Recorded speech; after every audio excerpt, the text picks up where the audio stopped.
production of the Museum of Contemporary Photography at Columbia College, Chicago. My name is Karen Irvine. I'm the Chief Curator and Deputy Director of the museum, and I'm really happy to have Priya Kambli here with us today. Priya was born in India, and she moved to the United States when she was 18 years old to go to school. She then earned a BFA at the University of Louisiana at Lafayette and an MA in photography at the University of Houston in Texas. She's coming to us from Kirksville, Missouri, where she's been a professor of art at Truman State University since 2000. Priya's work has always been about her background, her family identity, cultural symbolism, and bridging the past and the present. And her work has been in our Midwest Photographers Project for many years. We've had some of her Color Falls Down work in that project, for which she won the PhotoLucida Critical Mass Book Award. That book was published in 2010. And we're actually bringing her work into our collection next week. So we're really excited to bring her work into our holdings. And she is also participating in our fine print program this year. And those prints will be released at the end of the summer. So if you would like to collect one of Priya's beautiful images, that will be available for sale later in the year. Priya's work has been shown all over the United States. She said shows at Silver Eye Center in Pittsburgh, the Center for Photography at Woodstock, the Houston Center for Photography, and San Francisco Camera Work, to name a few. And she's coming to us from her home studio in Missouri. So Priya, I'll hand it over to you.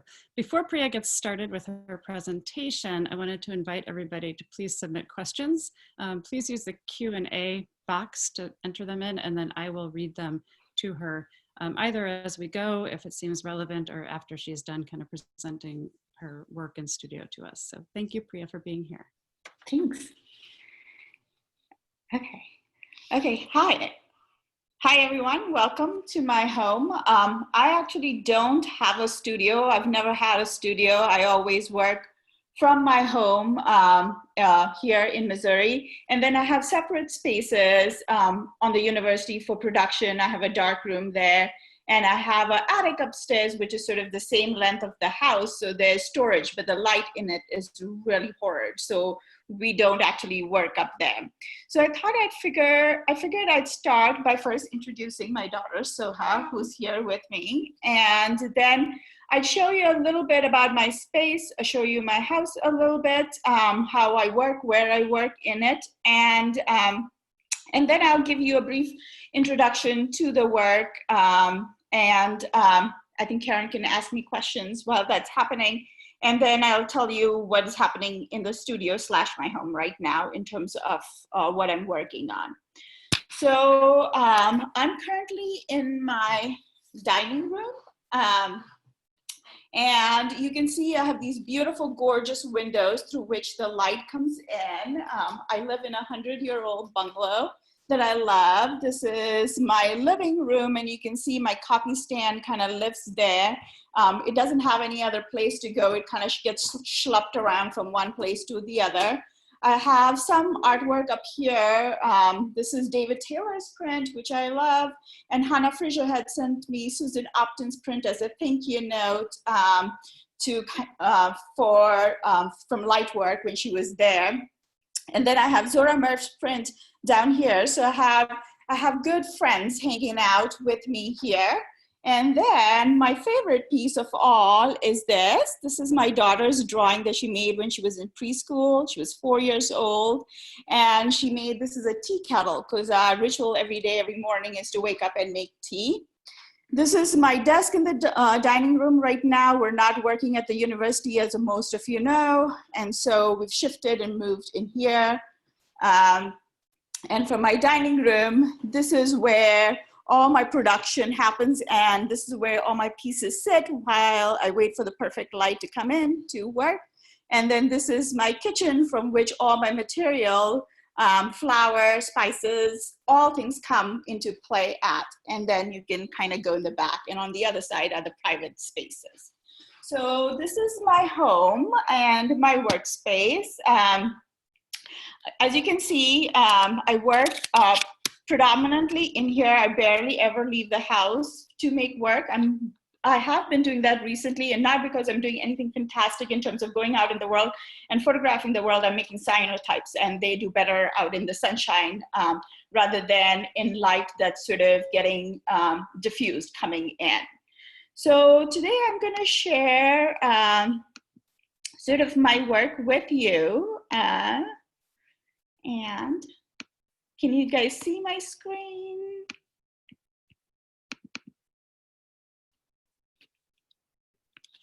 Yes. Okay, perfect. Thank you. And so I'll start with, let's see, view slide sorter, slideshow. Okay. And so I'll start with my sort of first foray with starting with thinking about using archival images of family photographs in my work. My work, since I can kind of remember thinking about making work, has dealt with the fact that I have an identity of a migrant, and has always sort of dealt with also sort of big traumas early in life, which is the loss of both of my parents when I was 15, my mother to breast cancer and my father 6 months later to a massive heart attack. And so I talked about these issues, but not from any personal point of view, but kind of separated. And in 2002, I started doing these suitcase series. And for the first time, I very timidly kind of decided I might start thinking and using my family photographs. And now we're in 2000, and I've been using my family photographs since then.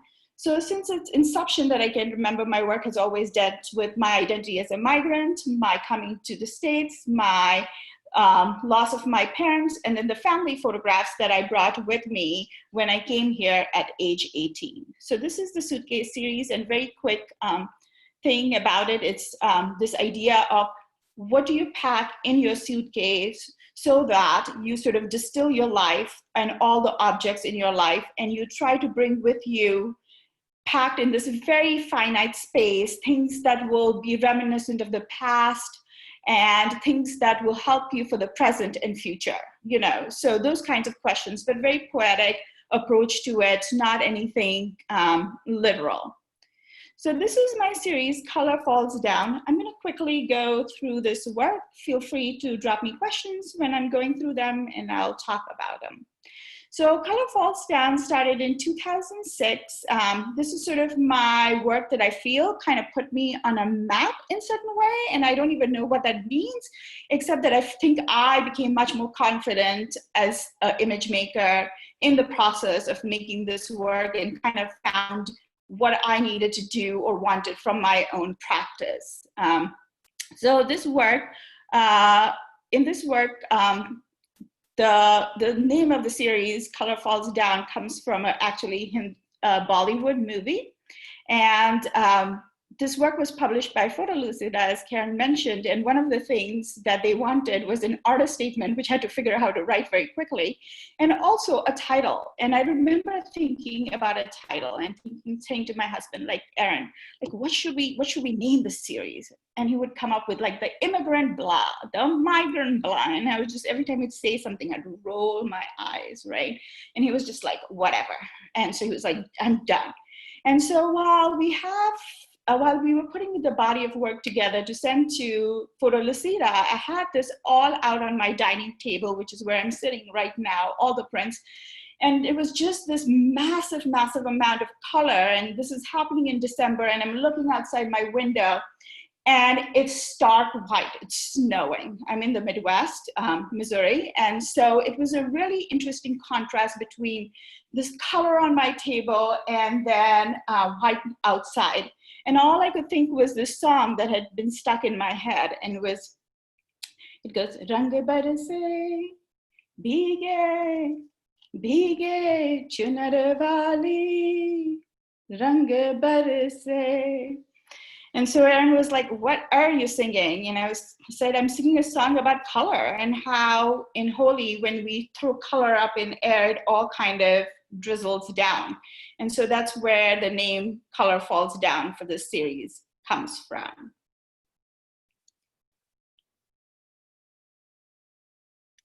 And you can order this through PhotoLucida if you are interested in the book. This is a sort of a snapshot of it hung at the Indiana University in Bloomington. They have a beautiful, fantastic space. And I just wanted to drop this image in here because I've been kind of trying to figure out like what made me start thinking and wanting to use family photographs in my own practice. This is not my image. In 2003, I had a chance to go up and do a residency at Center for Photography at Woodstock. And one of the exciting things about being there is that I had access to New York. I've been in Kirksville, Missouri since 2000. We're pretty rural and isolated. So I tend to do kind of make myself go out into the world and look at art. So I was up in New York, and New York City at Sepia, and I think it was Al-Qazi and Sepia at that point, had this fantastic show of hand-painted Indian photographs. And I remember seeing the show in 2003 and falling in love with it. And for the first time, really seeing work that was sort of from a non-Western point of view and talked about things that I hadn't quite seen in my practice as an undergrad, in my practice as a grad, and in my practice pretty much kind of coming out, very new, but coming out into the world and teaching, right? And so the show kind of blew me away. It kind of, and I took it in, but I didn't know what to do with it. And so finally, in 2012, I started thinking about this little photograph that I have. This is my mom's, me and my sister, and this is an image made by my father. He was an avid image maker and photographer, and he made my documentations or the family photographs that I'm using I'm thankful for his production. But here, this image made by my father is my mother's piercing a hole in it. And I don't know if you can see it on my screen a little bit, but it's a tiny little image, and you can see where the rupture is happening. And so it's like she's literally like piercing the photograph and then cutting it out. And this is one of the photographs that I have in my archive that I didn't inherit when I was 18 years old. My sister had this image, and I actually had to go to India and look through her archive because I had a memory of it, but I didn't actually have it in my archive. And I remember finding it and thinking, oh my God, that actually happened. I remember this from being 4 and watching her do this, and this actually happened, and there's a proof for it, right? And so I wanted to really think about sort of a subset of images from my archive, and you can see from the next bodies of work that the subset of images comes with a very distinct sort of notion and wanting and desire to think about certain things. And so for Kitchen Gods, I really wanted to kind of pare down everything that I had been doing with Color Fall Down, which was a collaboration of self-portraits, portraits, still lives, and kind of pare it down to just family portraits, but that were taken in studios, in Indian studios, and really think about them and kind of talk about how my mother's mark of making this imprint, her cutting out, how it recontextualized that photograph. And it's also coming from really looking at this show at Sepia in 2003. But that took me a while to kind of link them together. And so this body of work is happening. They are they're shown in spaces. They are usually the size and scale of the images themselves. What is interesting is I have a little fun little thing to show you guys. So people always ask me how these photographs are made, and so I just made a little maquette to show you. This is a photograph that has flour on it. I'm afraid to tilt it too much because I'm going to cascade flour onto my computer. But you can see that there's a little bit of information in there, and it's my face. I'm about 9 years old in there. And you can see the flour is loose. It's just sitting on top of the photograph. It doesn't, if I'm very careful with it, it doesn't, move. But I can easily erase it too in my practice. And so that I have nothing left on it, or the information shows on there. Now I'm full of flour. And so go through these images. I had the opportunity to show this work in India, which was amazing. My whole entire practice has been in States, and so I'm always trying to find a way to link back my work to India, and it's happening slowly, but this happened in, I think, 2000, let's see, what does it say the date? 2017. And they wanted this work, but they were going to make it 6 feet by 6 feet, something ridiculous like that. And I remember thinking, oh my God, it's going to be atrocious. And they sent me the images on tap, and it was really kind of wonderful how well they held as big, huge things, because usually they're like tiny. I'm gonna go to my next body of work. I'll just go through them. Karen, if you want to ask me questions, feel free to jump in, or I'll keep going. Sure. We have one question about the patterns on the designs on the photos, and whether they're created by you, and how do you do them? And then I'm curious, specifically, how do you get the flower to kind of lay in those patterns on the images, and why flower as well?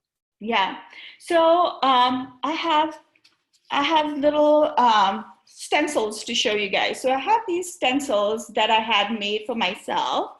And before I had them made, I was using kind of handmade stencils, and I would make them by myself, cut them. So the ones that I'm making by hand are not as elaborate, but those that I'm getting die cut and laser cut are.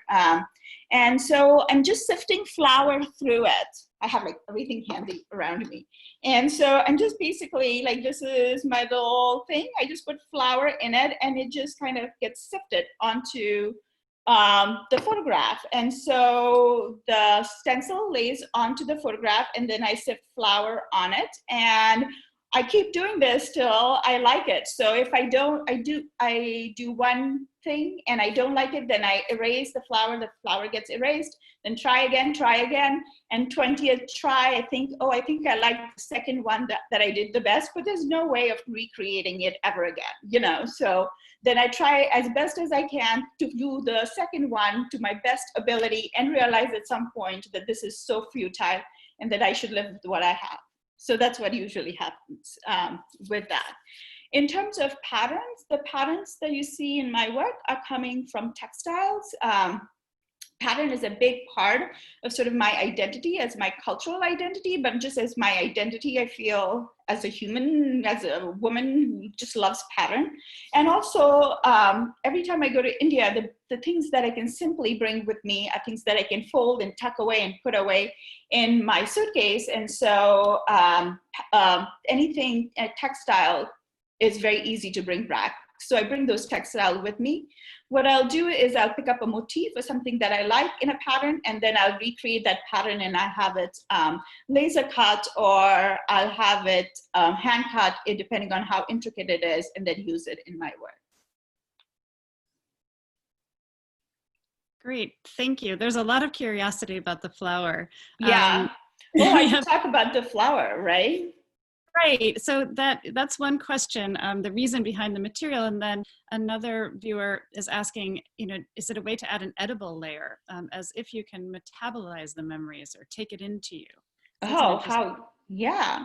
And so there's two reasons for flower in my work. One of it is that my father was a French pastry chef. I'm going to stop share for a minute so you guys can see me. So my father was a French pastry chef, and so, which is kind of an anomaly in India. And he was trained here in Kansas City, which is 3 hours from where I am. But so flour was something that was in our house all the time.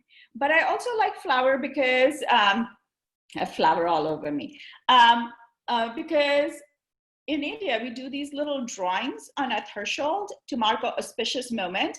And so in the beginning of the day, in the morning, this little drawing is made, a tiny little drawing, or depending on how elaborate you want to make it, on your ability and chops to do so. And then at the middle of the day or the end of the day, this beautiful pattern is kind of completely in tatters with people coming in and out of their household. And so I really love this idea of Rangoli, how it's like this drawing that doesn't leave any mark or trace at the end of the day when it's erased, right? And so I was trying to figure out, how do I make a mark on these photographs, because I wanted to alter the conversations these photographs were having, because these are not photographs I have taken. These are appropriated images. So they have in them histories, stories embedded in them themselves. And I wanted to alter the conversation so that the conversation was more about issues that I wanted the photographs to tell.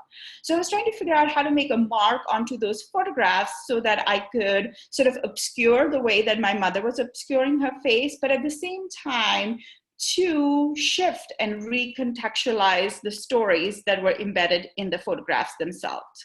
And flower came in a way of just my ability to manipulate it, its ability to be malleable to whatever I wanted it to do, its ability to take pattern, its ability to be sort of whatever I wanted it to be, you know, its ability to be transparent, to be opaque. It's kind of, it's amazing how multifaceted flower is. So that's where flower comes into play. Kristen, should I move to the other bodies of work, or do you want to ask me more questions? Why don't you go ahead? We'll wait for some more questions to come in as you speak. Okay, so I'll start resharing. And so this is a work that's happening. This is the 5 decades of my father. As I mentioned, my parents passed away when I was 15. So this is him in 10, 20s, 30s, 40s, and 50s. And you can see that there are little passport images of him. And then you can see the patterns that I'm poking through. So I literally poke one hole at a time in the pattern. And I usually put an interleaf between the print that I'm making and sort of, you know, another sheet of paper. So I also have another place that a pattern is embedded. And so I take this sometimes and literally press that into the flower. And so you'll see some of the images, kind of the patterning coming from there. Okay, oops, somehow I went backwards. So these are the details. You can see that the patterns create this embossing because of them. I literally am working through them backwards, so they lie face down, because when I pinprick the hole, I wanted to kind of protrude out and create this impression.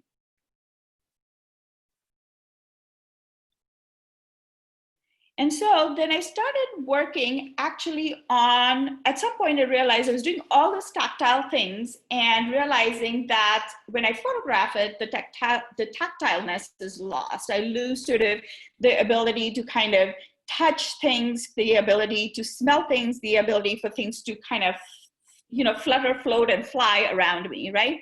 And also what I realized at some point is that every time I went to India, somebody would give me some image, not because I think they were, I'm not sure actually why they would give me an image. They knew that I was working with photographs, and they would see an image and my dad would be in it, or my mother, just like a tiny little bit. And they'd be like, oh, here, take it. This is yours, right?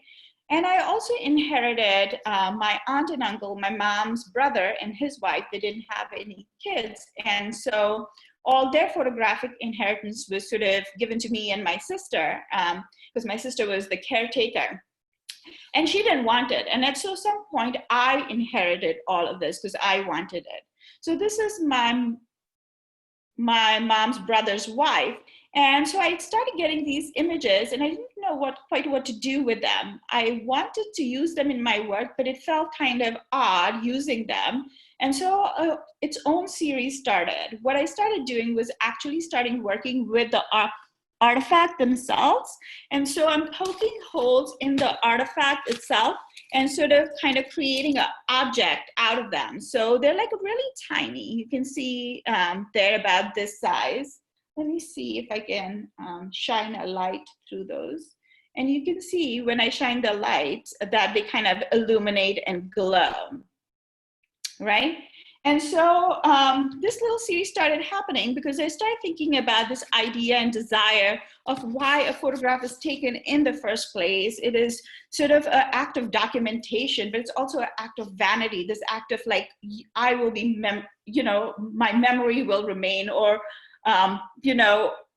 this desire to in some way kind of make yourself or your mark on the world permanent. And yet when people pass or, something happens, what happens then to all these documentations of their lives that have been made? And so I wanted to make these objects wanted, loved, and coveted again. And so I started thinking about ways of sort of using them to make them more about an object than just a plain photograph itself. So this is my next series called Shubhamangala Savadhan. I remember making this series and I remember telling my husband, oh my God, this series is completely different than anything I have ever made. And my husband was like, how? You've made photographs before with flower on top. This is flower again on top. And then you've made images before using your family photographs. So how is this different? And what I realized the difference here was that at some point, I realized that when I had started making the work, I started with the intent of having the relationship I wanted with the people in the photographs. And at some point I realized my relationship with the archive was longer than the relationship with the people I had. And so I also had to kind of question myself, why did I keep going back and making images about the family? And in this body of work, the subset is wedding photographs of my parents. And so I'm looking at them specifically for gestures, this ability of photography as a media to capture something that we look at it and innately go, oh, that's me, or oh, that's blah. It's instantaneous because of that, that gesture or the ability of the portraits to kind of bring the gesture into play, right? And so it was really kind of fun to kind of think about them, not necessarily as portraits, but these gestures in the photographs, this idea of detail in a photograph that you look at and you take all these details together and you try to kind of create some sort of narrative or narration in there. And so this body of work, you can see I'm using sort of creating peepholes with flower again. You can see some gestures are coming through. The gestures are very open-ended. How you read them kind of depends on your sort of background and what you bring to the practice. But just kind of giving you a little bit brief kind of where this body of work started originally from. I work with photographs all the time. I'm not gentle with them. I'm not a gentle caretaker. I work with them, they are in my hands, I play with them, I work, I'm not delicate, I'm not like, oh my God, I don't tiptoe around them, right? And so I had a setup going on in my backyard that I was going to photograph. I came inside my house for something, got totally distracted, forgot about the setup, which I usually never do. And then it rained. And then I went, oh my God, like I have the setup outside and it's raining. So I run outside to grab the photograph and this is what's happened to it. That's what rain has done to it. And I instantly bring it in and I'm so mortified that I have in some way harmed something in my caretaking that I just kind of tuck it away and I put it away and I don't want to look at it. But I remember seeing these like pink lines that were happening and those pink lines were kind of fantastic. And so I can't bring myself to look at it for quite a few days. And literally a week or two later, I kind of go back in the drawer and I pull it out. And I'm just like, okay, I need to know what I've done to you, right? And I'm looking at them and I just love sort of this negative space that's created by these lines. And so for this image, I literally followed those lines and made the image happen.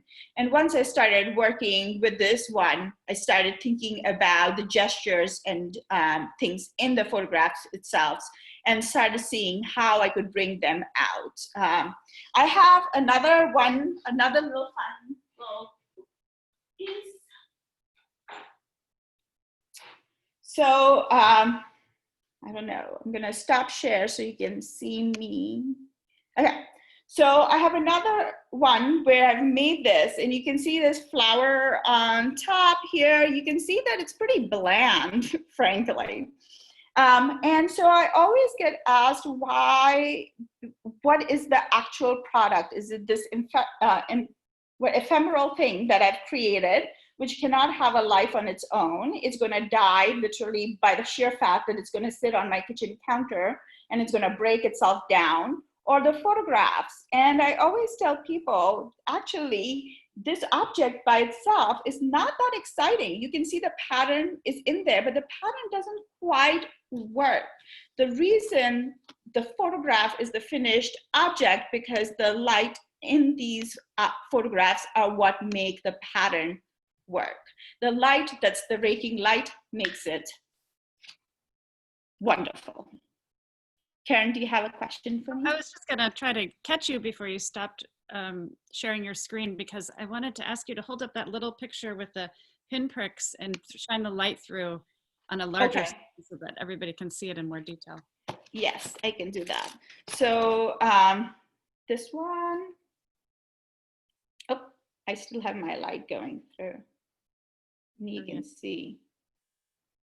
Oh yeah. And it's really, go ahead. Go ahead. I was just going to say, when the light shines through it, it's really fantastic because the photograph, almost like the object or the subject in the photograph, just recedes, and then the light just kind of takes over. And it's really interesting because when you see without it, you can see the subtle patterning the pricks create, but the subject is still the focus and the emphasis. And one of our viewers wants to know how you feel about losing the original photograph by manipulating it, not including the one that was rained on, but I think specifically these pinprick images. And is it hard for you to let those go? Yeah, so I have never done these to my parents' images. I've done these to images that I've inherited over time. These are images that I inherited maybe 10 years ago or so, and they were just going to live in my box or my space, and they weren't going to, nothing was going to happen to them. And so I decided I needed to kind of figure out a way to give them back a life that they once had and a life once they lived, right? And so I thought about it for 2 years before I actually did it. And even before I did one, I did a practice dummy. And so I made a copy, I practiced on it multiple times. It looked great, I was excited, and then I moved to my original. And at this point, they're silver gelatin prints, and so they're not perfectly flat, they're a little bit warped at this time. So when I laid the pattern on the original, while I was working, I realized it was actually kind of skewed.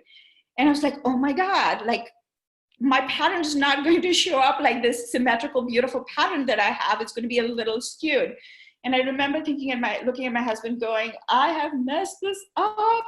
I am so sad. And he just went, keep going. Nobody will notice. And sure enough, nobody does. So yeah, I have to say that even though I've done 5 of them, I had 20 total I'm going to work on. It takes me time. I have to like drum up courage in me, you know, and be like, okay, this is it. I'm going to do this to you and we'll both be better for it. Well, that's the hope. I understand. Would you like another question now? Sure. Somebody is saying that he loves to see your work. It's amazing. It's an amazing mixture of 2 different arts. And do you think that Indian photographers' works are being ignored now because photographers in India are not growing as compared to in Western countries? So I have to admit, I don't know much about contemporary Indian practice, but PhotoFest 2 years ago did a whole biennale that was based on contemporary Indian photographers, and Sunil Gupta was the curator of that show. And it was fantastic to see the work that came from that space. I think, and then the Kochi Biennale that happens in Kochi, there's some beautiful, wonderful contemporary work happening. I think it's not that the work is not happening there, it's maybe we're not as privy to seeing it here. I think the practice is is full on. Like the work happening is just stunning. In fact, I saw at SPE, they had a contingent that came from India, and they're from Bangalore, and they're teaching at these universities with very little funding. And the work that the students were making, you were just like, oh my God, like, can somebody just please drop me there so I can watch them practice and see how, with such minimal material, how do you make such fantastic work, right? What's the motivation there? And with such little resources. So I think I'm not sure I would say that, okay, I'll leave it at that. How about that? And then one final question about the light shining through the pictures. Have you ever shown the work with light kind of coming through it? Yeah, so it's been a torture. It was very easy to make the work once it was done after 2 years of waiting and all that stuff. But the harder part is like figuring out how to present them. And I've presented them very simply, because the first idea was to put a light box behind it, but they're like these tiny little things. They're so delicate. If I'm going to have an armature around it, that's a mammoth just for light, it seems kind of problematic. So what I've done is I just mush them in glass, 2 panes of glass, and I just hang them or have them, they stand, it's a frame that stands like on a pedestal. And then I have them out where natural light can kind of flow through them, or if they're in a gallery space, the light in the gallery so that the light shines through them. So it's very gentle. The light, the way it moves, it's very subtle, but it doesn't actually have a big bulb or anything behind it. Sounds lovely. Okay, that's it for questions for now. I'll shut myself off and let you. So I'll take off from where I was. So going through these, and you can see as I'm making them, they're getting looser and looser. My work, there's a really, I'm sort of a little bit of a machine and very focused when it comes to certain things. And I remember making these and wanting them to be perfect, but flour is not a material that allows for this kind of perfection or even gives you any inkling that you might achieve it, right? And so the work has been getting looser and looser for that reason. And I think that's also been very good for me. It's really hard for me to toe that line between making something so perfect that it looks like a machine made and making something that has a little bit of rawness but shows control simultaneously, right? And so just a little bit about what the series. The series is named Shubhamangala Savadhan. Shubhamangala Savadhan is a mantra that is chanted right before an Indian wedding takes place. If you've gone to Indian wedding, you'll notice that they're very long, they're very lengthy. They start in the morning, they keep going. Most of us are there, but we're there for socializing. We're not really keeping track of everything happening. So at some point, when the auspicious moment in the day, that's when the wedding is supposed to take place, that's when a man and you become husband and wife, really nobody's keeping track of it. And so when that auspicious moment in the wedding comes, what the priest does is he yells the mantra, Shubhamangala Savadhan. And what it does is all of us who are sort of in our own worlds chatting with people, because it's also a very social event, sort of shift our attention from the conversations we're having to the bride and to the groom. And so my body of work is also kind of about shifting attention, of shifting focus. What I'm doing, like the priest, is asking you to look at a specific place.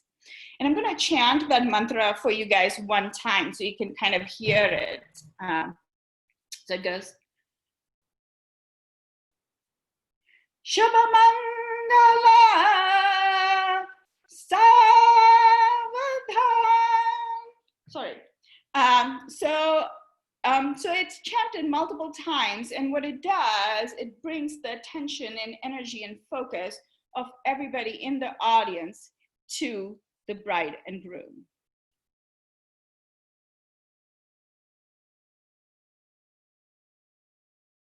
And with this body of work, I really wanted the flower to be translucent, to be opaque. I wanted information that was underneath to kind of come out very subtly, very softly, so that people were aware that the intention was to shift the focus. The attention was to give to something else than initially what it was meant for.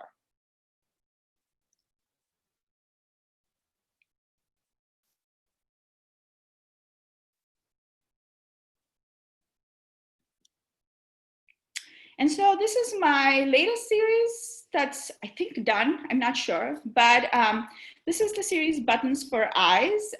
Here, I'm looking at a subset of images that are my father's images. These are images that he took of us, and using those images to look and think about sort of things that are happening, you know, with these conversations about the migrant narrative. It's been really interesting to kind of think about how does it work and play in a bigger context, in a bigger conversation.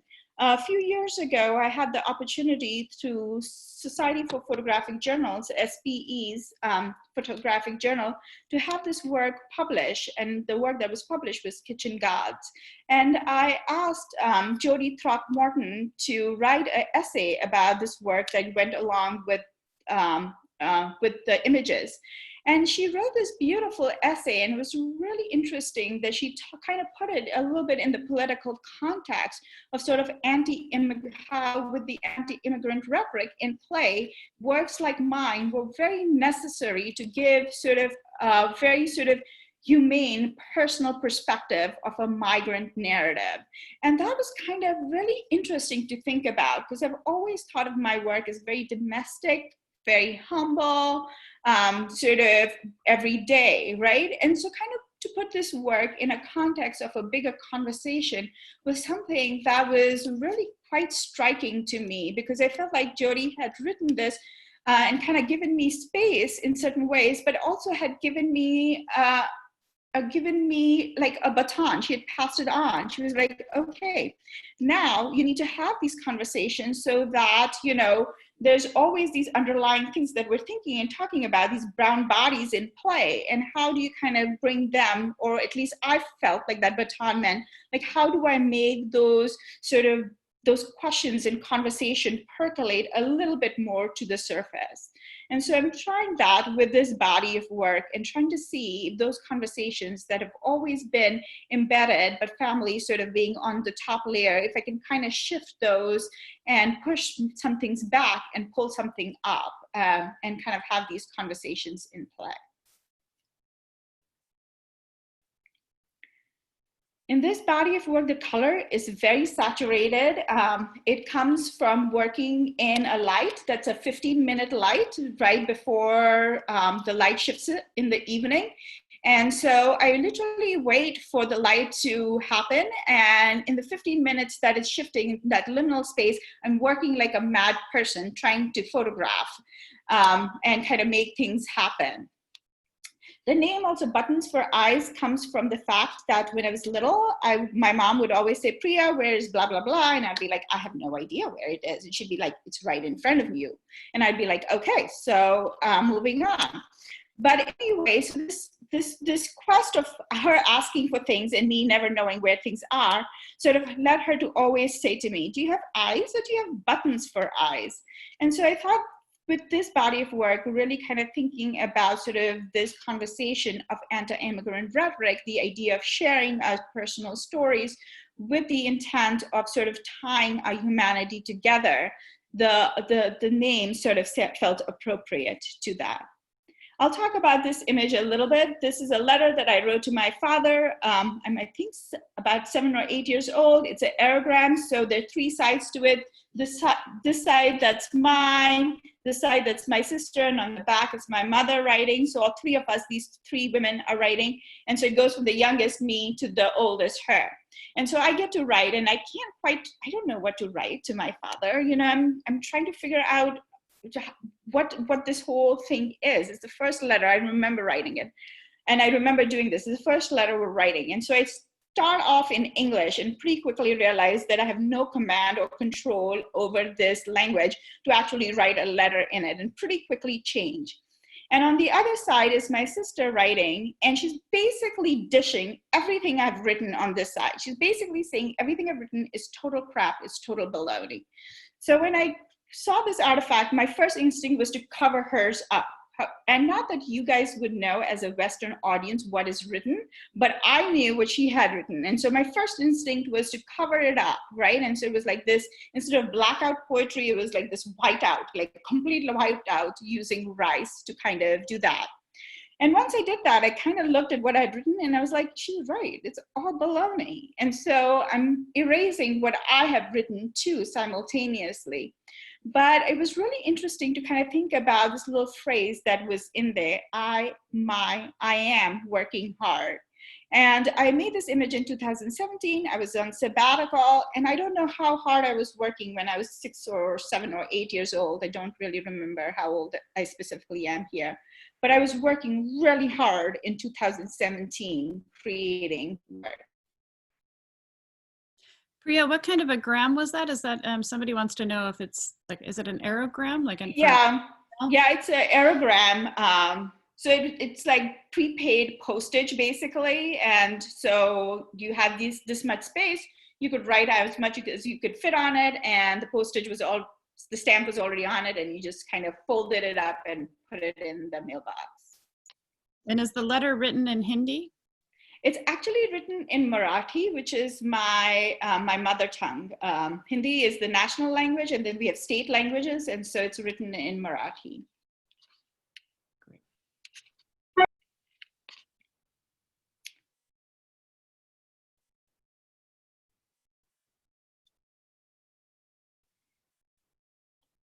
And just going through. And at some point, I had this really fun, I showed this work in the gallery at Truman State University.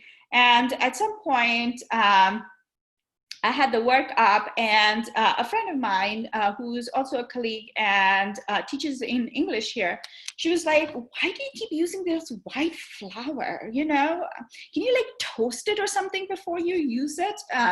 Is it about race? And I was like, I can't toast flour before I use it. It's going to get brown, sure, but it's also going to have like goop in it, you know, and it's not going to be dry. And so it was really interesting because her concern was like, I was putting these white narratives onto these brown bodies, and how could I kind of shift or change them if I didn't want these white narratives on there? And so I was like, okay, I can kind of think about that and kind of figure out how I can kind of bring that into play so it's not this complete white landscape or white narrative, which I frankly hadn't quite, I hadn't meant it that way. And so I started putting like a little color or pigment in it and kind of shifting the conversation subtly so that the spice and turmeric, which is already ingrained into work, becomes kind of, comes into it, blended into the work. This is my daughter. She's in kindergarten at this point, and we made this image. And in the show, this was like 6 feet by 6 feet. It's gigantic. I usually don't print big at all, but for this body of work, the color was so potent that the prints were huge. And I was showing this work here at Truman State University, and I was hanging this in our gallery, and Soha came in, and she looked at me and she was like, you know, my friends are going to come to this show. Like, why do you have this print up here?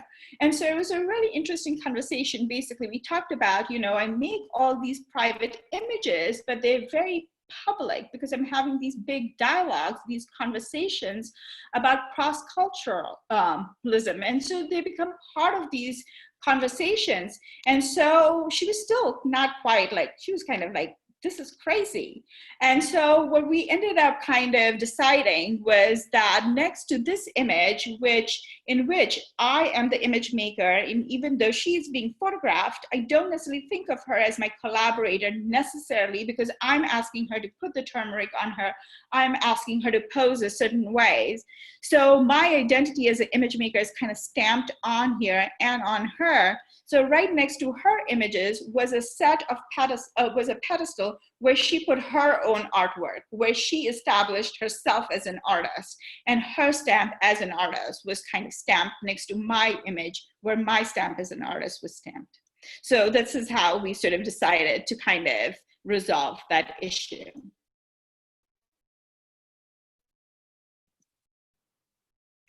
And these are sort of views of the show. You can see this is a big piece. Like, it was like, there was no way you could miss it if you walked into that space. And you can't see it, but right next to it, right here, she had a whole setup that was just hers and kind of set her name on it and sort of gave her the authority she wanted and the voice she wanted as an artist. This is a piece that went into the gallery. It's all done in flower. It's text, so I'm laser cutting text and basically putting this on the floor, kind of talking about the idea of Rangoli, kind of the impermanence of things. This was made in the space. It stayed for about a month or so till the gallery was open, and at the end of the day, it was wiped clean. The text in here is lyrics from Brown Girl in the Ring by Boney M. This is a song I grew up listening because I had in India neighbors that were Catholic, and so they had these Western records, and I always thought I was so sort of, I knew everything because I had heard their records. What I didn't know is sort of my understanding of music when I came here was like 3 or 4 generations before me, you know, like I was not at all up to date. I was like totally in some other world in terms of music. But I love this idea of the brown girl in the ring. They're talking about a brown girl, but this is also a song about diaspora. This is installation view of it. And Karen, I was just going to jump into sort of things that I'm doing now. Should we take some questions? I don't know how we're doing on time, or how should we do it?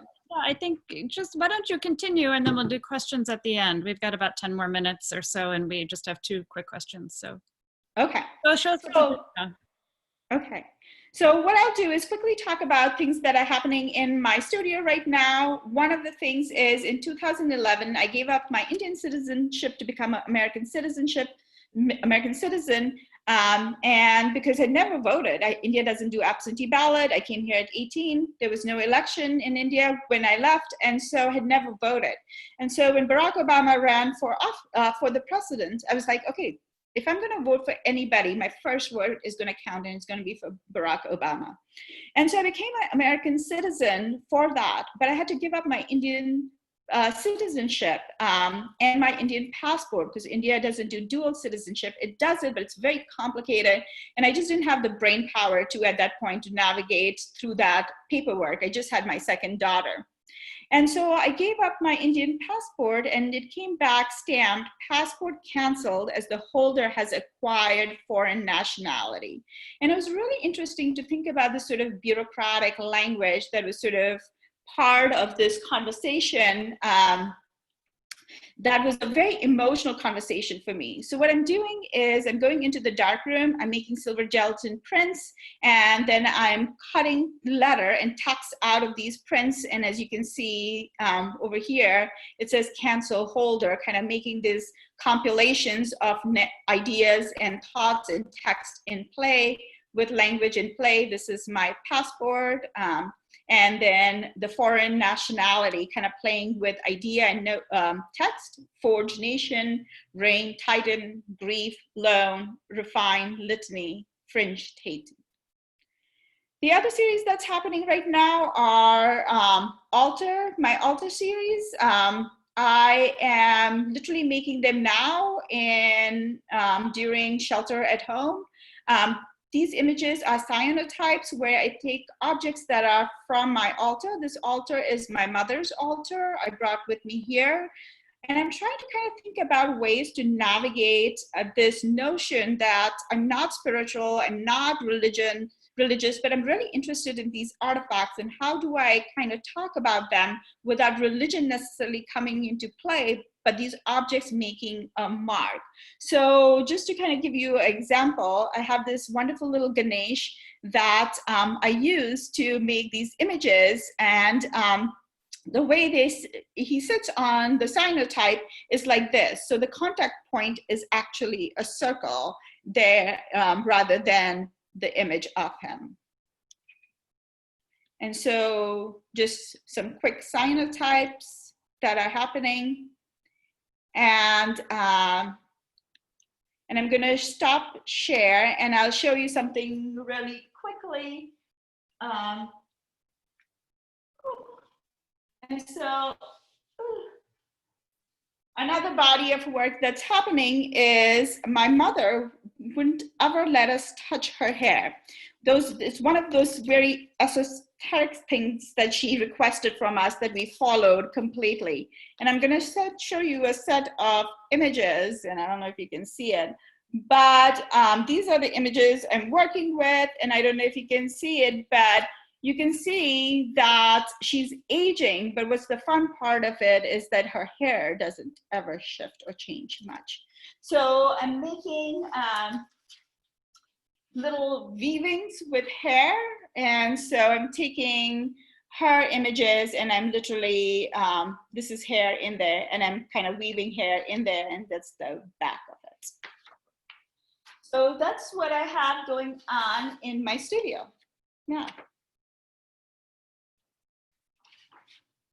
Karen, should we ask the questions? Yes, Or? thank you so much. About the cyanotypes, how do you feel about the blue color? Someone's asking, does it feel like a limitation? And how do you create the tonal qualities and the color variation in the cyanotypes that you're making? Yeah, so the cyanotypes are very limiting. There's no doubt about that. I have gotten some control over it. I'm working with them on super sunny days, and some of my objects are really tall, like I have this, and so it casts shadows, and the shadows kind of create a tonal range, which is kind of fantastic. But I also am working with them, so I'll do one exposure with cyanotypes with the objects on it, then bring it back in, then move the objects around so I can get like, you know, different shapes and things of them, and then put it back into the sun. So that kind of layering is also creating a little bit of shifting in values. And do you do anything to change the color and tone of the cyanotypes? One seemed very green, had a lot of kind of green hues in it. Yeah, I'm not shifting. For the first few, when I started, I was kind of using hydrogen peroxide that you can use to kind of shift the colors. And at some point, I just wanted them to be whatever they were. I didn't want to manipulate them too much. So they just sit in the sun for like hours, depending on how the UV light is. And then basically I bring them in, wash them, and hang them out in my backyard. My 14-year-old and my husband strung me a cord that I can hang my cyanotypes on. The neighbors are hanging laundry and you're hanging. Exactly. Great. We have two very kind of related questions about spirituality, basically. So one person's asking, when you're working, does it feel at all like a holy endeavor?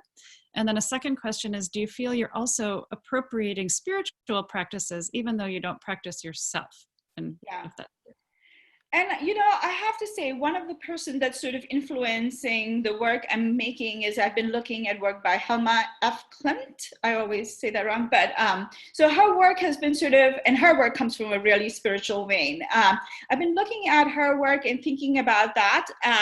You know, my mother was a practicing Hindu, and she did it out of guilt, not because of anything, but that she'd been guilted into it her whole life, so she could not imagine not doing it. So she always made sure that we, both her daughters, were given the choice of picking any religion we wanted to. In India, we went to a Catholic school. You know, we could practice if we wanted to or not. It was totally our choice. But so for me, the altar doesn't necessarily hold spirituality. It definitely holds memories of watching her sort of performing in front of it and kind of playing with that. And I think when I'm using my materials, my objects, when I'm making work, I'm not gentle with them. I really am not. And so I don't know if I'm including holiness in it, because I'm dropping things, they're clanking, I'm making a racket.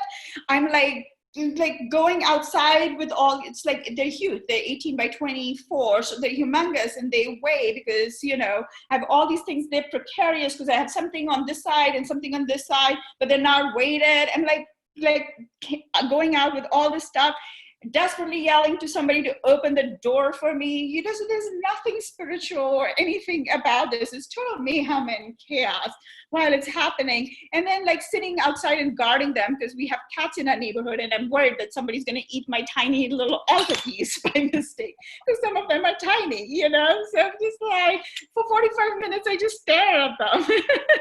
Or sometimes I send my daughter or my husband, like, go sit with them. I bring them in, you know, so yeah. So if it's happening, it might be happening in some sort of mojo way that things are working for me, but it's not happening in the way I'm practicing. Mm-hmm, mm-hmm. And in the hair work, is it your hair? How are you attaching it? And did you put hairspray on beforehand to keep it together? Yeah, it's not my hair. I have a hair. Yeah, the hair gets a very beautiful gelled, you know, thing to it. And literally, there are holes that I'm poking through the paper. I don't think you can see it. And then I just basically weave them through the piercings, the holes that I'm making in there. So it's very simple. And at the ends, I just kind of glue them together so they don't unravel. Mm-hmm. Also, materials question, were the earlier images made using flower petals to make the patterns? And how did you make the shift to flower from there? Yeah, so I've always used anything and everything that's in my kitchen. My kitchen is behind me. You know, I'm always in the house making work. I'm watching my children play. Whatever they use, whatever I find in my house becomes kosher for making artwork. I remember going to Hy-Vee grocery store when my oldest Kavi was about 3 or 4 years old. And I remember I picked up a bouquet of flowers and just tossed it in my cart, not thinking anything about it. And Kavi went, "Is that for looking at, or is that for making art?" And I was like, "Kid, I have no idea." It would not be surprising to find a bouquet of flowers which has no petals but just like stems in our house, just sitting there. You know, at one point was pretty, and at this point is completely beheaded, you know. I was curious about the link to femininity in your work, because a lot of the materials are traditionally associated with the feminine, flowers, you know, cooking products, even pins for sewing and so forth. Is that part of your decision making? Yes, I think so. I think all my offering or all my materials, I think of them as offering. I think of them as very domesticated. I think of them as very humble. I think of them as sort of everyday, but I'm also really interested in taking these humble, domestic, everyday and sort of elevating them, sort of giving them sort of a status that they don't necessarily enjoy. And I think the light allows me to kind of move them in a realm that they otherwise don't occupy. Mm-hmm. Okay, so we have a few more, and then we can wrap it up. Are you inspired by the Victorian practice of hair weaving? Back to the hair. Yeah, so I have looked at it a little bit, but really, truly, my love for hair comes from looking at Mona Hatoum's pieces, her hair pieces. And in Des Moines, which is about 3 hours from us, they have this beautiful piece. And I literally can't wait every time we go to Des Moines Art Center, I go stand by this beautiful, tiny little piece. So my need and desire to kind of think about hair comes from the narrative, but also from looking Mona Hatoum's pieces. I actually have looked at the Western sort of influence in the use of hair, and Odette England has actually sent me a bunch of research that she had done recently, because I spoke to her class and she was kind and generous enough to kind of send me her research. So yes, I'm looking more into it, but my real influence coming from sort of non-Western use of it. Mm-hmm. Great. Do you scan or photograph your pictures when you're ready, after applying the flower or the pinpricks? No, once the flower is on there, the way the scanner works, or the way the scanner I have works, is that I would have to lay the print flat onto the scanner. So I actually don't scan anything. I work with natural light. I feel like the light kind of makes the image for me. It brings it into the photographic realm. It kind of it brings something that's sort of invisible in the image and makes it visible. And so light is really essential. And natural light, because there's so much control I exert over these images. With natural light, I have to kind of let go of some of that control. I have to allow some sort of accident, some sort of oomph, some sort of something that is not through my bidding. Mm-hmm. Okay, and maybe one last question from Raphael Soldi, who you might know. Do you think your practice would change if you were to get a more formal studio space? How important is it for you to work from your home?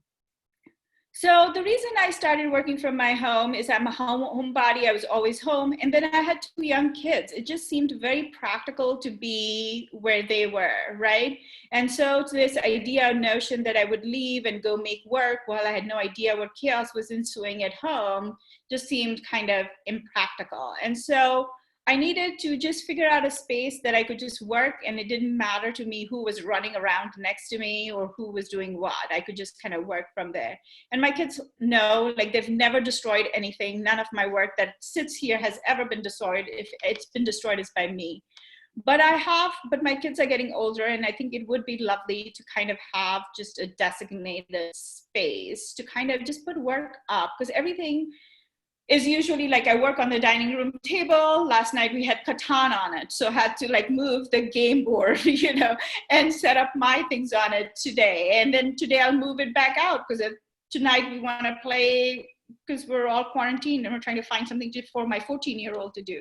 And so we'll play again, so that kind of like doing and undoing would be nice not to do. And I remember Patty Carroll actually told me that you spend half the time pulling things out and putting things away rather than starting from where you stopped. So yes, I would love a studio. That's interesting. One final quick one. Do you use a digital camera or a smartphone to capture photos? I'm using a digital camera. I have a Mark II. It's really old, but I'm not an equipment fanatic. As long as I can get what I need to get with it, I'm happy to work. I'm also shifting quite a bit, and so I'm shifting to film, which I haven't shown anything. So I'm going back to my Hasselblad and kind of working with that. So yeah, whatever I need and whatever I have handy, it becomes play for that. And my phone becomes a diary. So I make 50,000 impressions or something, and I keep track of them on my phone. So it becomes a visual diary taking, so I can see what all I have done. So I'm not redoing them again and again. Excellent. All right. Well, thank you so much, Priya. It's been really, really nice to hear you speak. This is great. Thank you. Thank you. A shake from Dairy Queen. Yeah, yes, I think I'm going to take and go on a walk. I'm going to go on a long, long walk and then come back and look at my cyanotypes, which are cooking outside.